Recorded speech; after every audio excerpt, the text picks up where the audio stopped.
कुमार मरावी का मिक्स।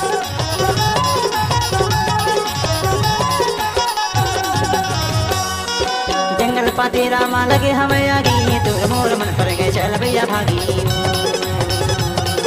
जंगल पाते रामा लगे हमें आगी, तो मोर मन पर गए चल भैया भागी। चल भैया भागी वो चल भैया भागी, चल भैया भागी वो चल भैया भागी, चल भैया भागी वो चल भैया भागी, चल भैया भागी। जंगल पाते रामा लगे हमें आगी, दूर मोर मन पर गए चल दाऊ भागी रे।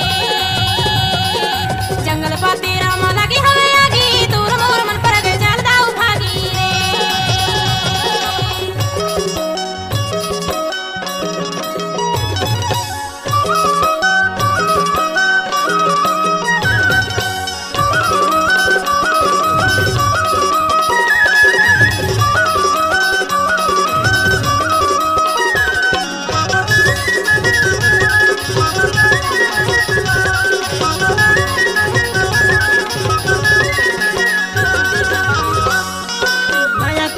मीठा सी लगे वो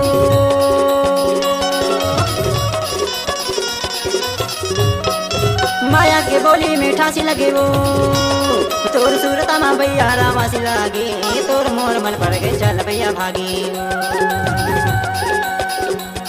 तोर सूरत माँ भैया रामा सी लागे, तोर मोर मन पर गए चल भैया भागी। जंगल पाते रामा लगे हमें आगी, तोर मोर मन पर गए चल भैया भागी।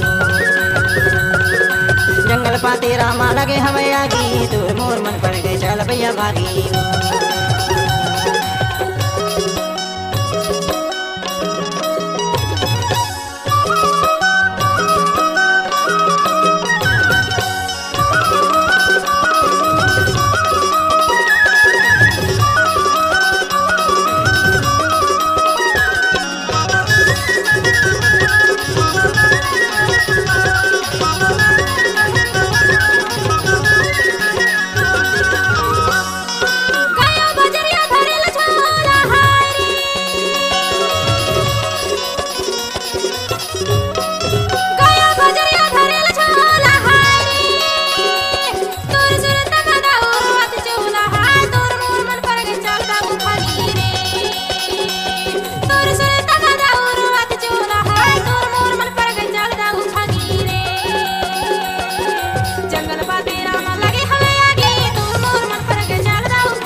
फड़की हमरा है हीरापुर मुर्गा,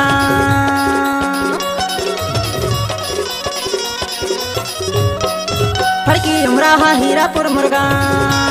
मैं तो गाना के गवैया दयाल मोर नाम, तोर मोर मन पर गए चल भैया भागी। मैं तो गाना के गवैया दयाल मोर नाम, तोर मोर मन पर गए चल भैया भागी। जंगल पाते रामा लगे हमें आगी, तोर मोर मन पर गए चल भैया भागी। जंगल पाते रामा लगे हमें आगी, तोर मोर मन पर गए चल भैया भागी। चल भैया भागी वो चल भैया भागी, चल भैया भागी वो चल भैया भागी, चल भैया भागी यार चल भैया भागी, चल भैया भागी यार चल भैया भागी।